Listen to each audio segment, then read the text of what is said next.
I'm taking it. I'm taking it. Oh, yes. Keep going. Start digging in your butt, twin. Chew up, chew up. Oh, yeah. Just call me daddy. In my opinion, Fantastic Four is better than Superman, so if you wanted to just know that, there you go. I'm not going to waste your time. As for an explanation, I'll be reviewing both movies, starting with Superman. Just as a quick disclaimer, I'm not like a film critic or someone that can eloquently break down a movie, so if you're looking for that, I feel like shit. Are you a Sigma? and yes, there are of course spoilers. This is my first true introduction to a live action Superman. I have watched the 1940s Superman cartoons. These cartoons, in my eyes, are the gold standard for Superman. The cartoon includes 17 short episodes of different Superman adventures, him stopping hijacked trains, fighting robots, and the live action movie is like being thrown into one of these short cartoons. You're not getting an origin story or an explanation of why things are how they are. Superman is already a hero. He's fighting big bad monsters, he pisses off Lex Luthor, and he gives Lois Lane that super dit. I like that. Not, not the super dit, but like the fact that we get into it right away. The world feels super lived in already with established heroes, villains, history. For example, the Pocket Universe. In a way, it feels like a regular show plot. Benson tells Mordecai and Rigby to mow the lawn. Next thing you know, dude, I think we just opened a pocket dimension. What? Then you got Skips. I've seen this before. You know who else has a universe in their pocket? Then you got this guy walking in talking about, yo, Muscle Man, can you give me back my Batman butt plug? It's starting to get too tight again for my girlfriend to peg. What the? Gets sucked in the Pocket Universe. I also liked a majority of the characters we're introduced to. Obviously, Superman is cool. He's very peaceful. Doesn't even want to hurt the bad guys. He literally saved Theodore. I specifically really like the scenes with his parents. When he's talking and interacting with his parents, you really get a better sense and understanding of who Clark Kent really is. Lois Lane, she's bad as hell, and she actually isn't completely useless. In the cartoon, Lois Lane also be standing on business. Like, she really be getting her hands dirty, man. Unloading the clip on the ops. I appreciate that. Lex Luthor is another standout character. You can tell in his eyes, he just despises Superman. He got that shit on though. Juicy. Pouring out the juice. Then we have Jimmy. He basically just bags the baddest bitches. I mean, lovely woman. He's the true Superman with the true super dit. And of course you have Crypto, everyone's favorite crusty dog.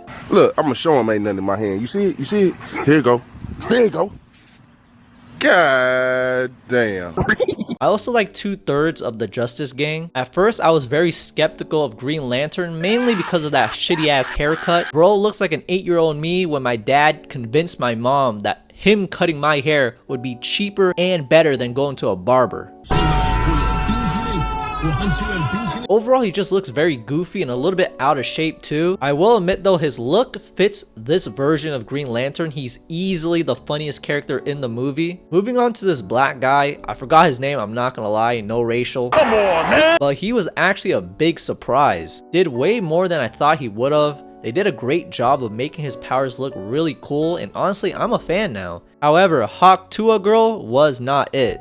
She literally didn't do shit. Basically just did her victory screech a couple times and then called it a day. She had a smaller role than that fucking sandwich guy. I also don't think she looks like Hawk Girl. It might be the helmet throwing me off or the fact that she's about 5 Subway meatball sandwiches tall. I will give James Gunn his flowers. He knows how to pick some good looking women, especially this one. I don't remember a single thing about her except for the fact that she had some melons. I'm not even a titty guy. I'm a dog type of guy. I think the strongest aspect of this movie is how it portrays Spider-Man. He's truly a symbol of hope. The way he inspires everyone and motivates them to be better is showcased really well. His effect on Lois, the Justice Gang, these people. When you walk out the theater, you feel very optimistic about the future of DC with Superman leading the way. Now onto the negatives. The biggest problem I have with this movie is how many characters it tries to introduce. Although I do like many of the characters as I stated before, I want to see more of him interacting with Lois, Jimmy, Lex, the Justice Gang, his parents, that sandwich guy that got slimed, infant baby Piccolo. Oh my god, bro! I can't. In terms of the plot, I thought there was too much going on sometimes. It's definitely not as simple or straightforward as Fantastic Four. The big conflict is finding out Superman's Kryptonian parents wanted him to rule Earth Jajangmyeon style, and he has to come with terms with that. However, once the world finds out, they want bro locked up. In this universe, it might be socially acceptable to switch up on your day ones. I like that. And Superman does get thrown in that pocket dimension to learn his lesson, a little timeout. If I'm being transparent though, I didn't really enjoy the pocket dimension or universe sequences. I like the idea of a pocket universe, but it set up a scenario where we didn't really see a lot of Superman because he's stuck in that flimsy glass box. Now I get it, this gave them the opportunity to explore other characters and their plot lines, but this ain't their movie. The film centers around establishing the DC universe instead of just solely being a Superman movie, and although it does do a good job of introducing the DC universe and being a good Superman movie, it doesn't do great at either one. And even when Superman escapes, that whole action sequence pales in comparison to the chase in Fantastic Four. And while all this is happening, there's two countries that are about to go to war, and Doc is conspiring and having touching contests with Lex Luthor. And Lex Luthor not only wants Superman gone, but he wants his own country as well. And on top of that, the world is being split in half. As a side plot, Jimmy has risen up all the huzz and getting the critical information from Lex Luthor's girlfriend, who apparently has really long toes. I'm getting brick just thinking about them. What I'm trying to say is that a lot is happening, but if you're someone like me who gets distracted easily, who struggles to wipe with two hands, it can be too much sometimes. You're doing too much! Also, Superman gets his ass kicked a lot in this movie, like damn near every fight. Jesus freaking Christ. It stinks! I know, it's his first time losing in 4 years, blah blah blah. Imagine they make a movie on LeBron at the age of 50, and you see him getting posterized, ankles taken, Draymond kicking him into the balls. Yeah, you can argue he's old, he wears adult diapers, but it's still lame to see. Don't disrespect my Pookie Bear like that, or I'm gonna get angry. And a side note, I didn't really enjoy Evil Clone Superman. I hate when movies make like acoustic restarted versions or clones of like the superhero as like a bad guy. Like, I hate that shit. Another negative that I had that I thought wouldn't be an issue is the humor. There's always a joke in every emotional scene. Now, I don't think it's super distracting. No, it doesn't completely dilute the emotional impact. It is there though. When Clark was having that conversation with his pops, I was half expecting his mom to just barge out into the scene, asking Clark how to disable airplane mode on her phone. I thought James Gunn learned his lesson with Guardians 3, but hey, whatever. Oh yeah, one more nitpick. When Metro City was being ripped in half, wouldn't it be easier to just move to the side instead of evacuating the entire city? Maybe this side of Metropolis are for those who like cucumber lime Gatorade, and the other side, the wrong side, can be for those who don't like cucumber lime Gatorade. As a result, I give this movie a solid 7.3 out of 10. I still recommend it because it is, you know, like a good introduction of Superman and the future of the DC universe. But I admit I was a bit let down. It's kind of like my parents expected me to be like a doctor or like an engineer, but all I do is YouTube videos and gamble. But let's be real, if this movie had PS2 CGI and Black Adam, 10 out of 10. The hierarchy of power in the DC universe is about to change. But moving on to Fantastic Four First Steps, the only reason I knew the movie was coming out was because I bought a Detroit style pizza from Little Caesars. By the way, Little Caesars Detroit style pizza is better than both these movies combined. Oh my goodness, what is going on? I almost brought that pizza into the theaters, but then I remembered I brought a foot-long hot dog into my showing of Into the Spider-Verse, and my social anxiety didn't allow me to eat it. So for like 2 hours, I had a hot dog, foot-long hot dog, resting on my hips. And it was leaking too. That's the best my balls have ever tasted, according to my dog.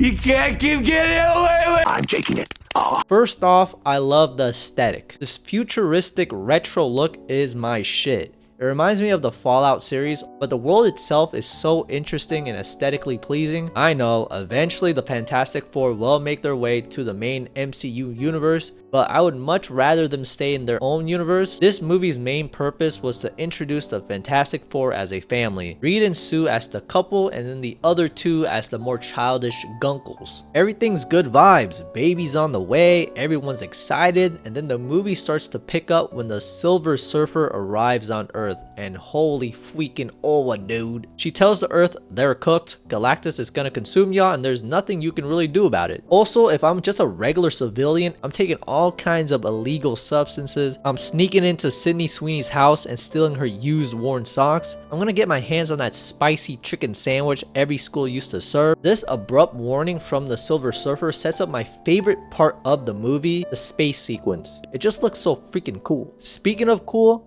Galactus. They did him justice. Mostly. His aura is crazy, feel his presence, his voice. Unfortunately though, he's chopped. There's a reason why he hides his face in the shadows. He might be the most chopped MCU character of all time. I know I'm chopped too, this ain't about me. Sound like funky. Oh my god, hi. Yeah, no, you're chopped as shit. No. It's definitely up for debate. You could argue MODOK, Ned is also a solid contender.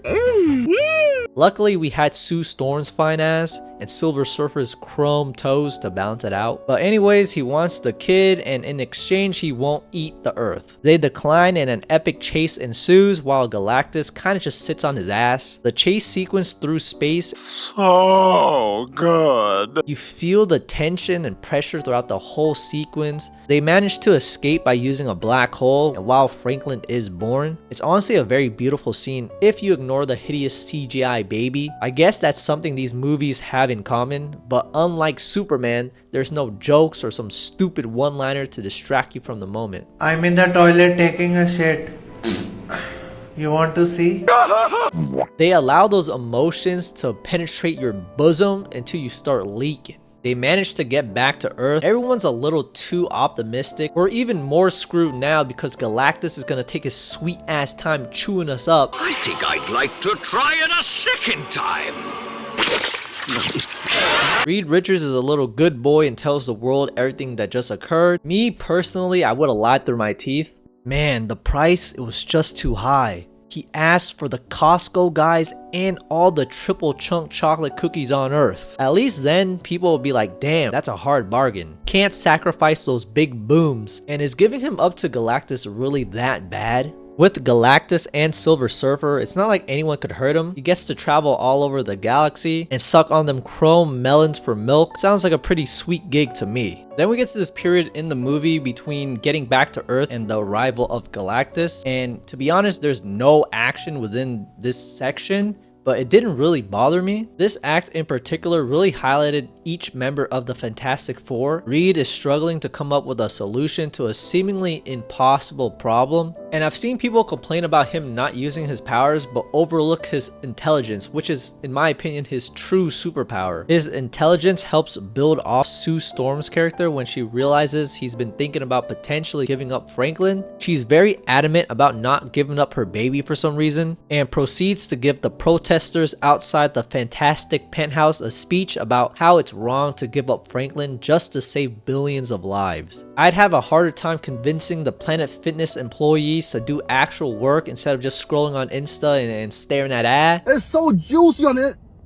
God damn, what is she wearing? Fried oyster skins. Anyways, Johnny also goes through some character progression with his subplot with the Silver Surfer. He somehow translates her language and he figures out her origin story and who she really is. Kind of crazy how much info he was able to extract out of just a single sentence that she said to him. It's like finding a bag of moldy Cheez-Its on the sidewalk and using that to discover an underground civilization populated by a bunch of Mr. Meeseeks. Then we have The Thing. I'll be honest, he didn't really do shit.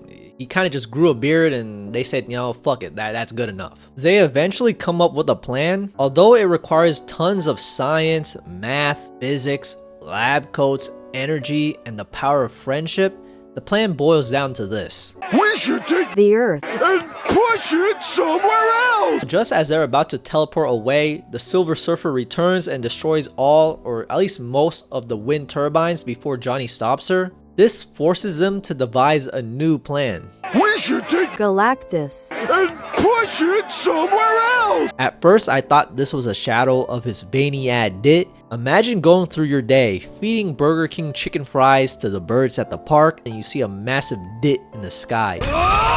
And I don't think Galactus showers. He looks hella musty, so imagine the dit cheese.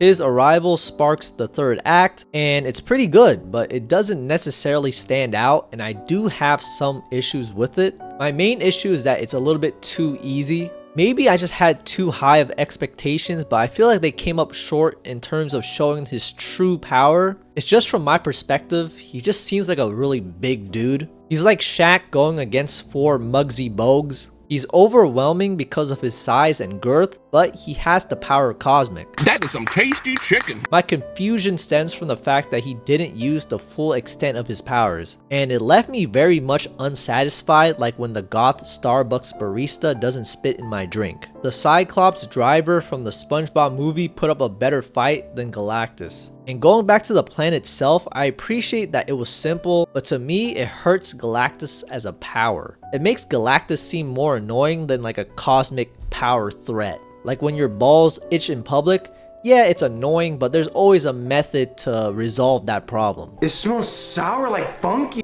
So overall recap of Fantastic Four. Let's start with the positives. Every member of the Fantastic Four and their interactions with each other, the amazing space chase sequence, the retro futuristic vibe, Galactus, although Nerf was cool and so was Silver Surfer, feels very fresh by being in a separate universe. Story easy to keep up with and understand. Movie focused solely on the Fantastic Four and nothing else. And of course there are a few negatives. Galactus, as I said, was nerfed and chopped. Yes, it did lack some action, though I didn't find it particularly that annoying. This is like a nitpick, but I wish they would have used more old people songs like in Fallout. As for the total score, I'm giving the Fantastic Four First Steps an 8 out of 10. And yes, the score is higher than Superman, but it's all subjective. The fact is, both these movies are very good. You're not getting ripped off, you're getting your money's worth. Especially if you smuggled a whole Pringles can up your ass like I did. You're definitely not burning money like when I bought IMAX tickets to Black Widow. There's a bomb strapped to my chest! Give me the money! The difference really came down to which movie was made more for me. Fantastic Four scratched that sci-fi space itch I've been looking for ever since Star Wars turned to shit. We